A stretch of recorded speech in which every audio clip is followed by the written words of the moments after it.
విస్తరి ముందేసి పస్తులు పెట్టావే, తీపి వస్తువు చుట్టూ తిరిగే ఈగలు చేశావే. సిగ్గలేని మొగుడు గారండోయ్, గుయ్ గుయ్ గుయ్ గుయ్ అంటూ మీదికి రాకండో. గంపెడి పిల్లలతో ఇంటిని నింపావే, సాపాదిండు సంసారాన్ని మేడెక్కించావే.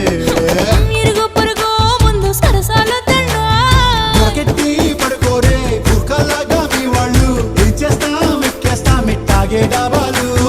పెళ్ళయి సన్నాళ్ళే అయినా కానీ మాస్తారు, తగ్గేదే లేదంటూ నా కొంకణకే పడుతుంటారు.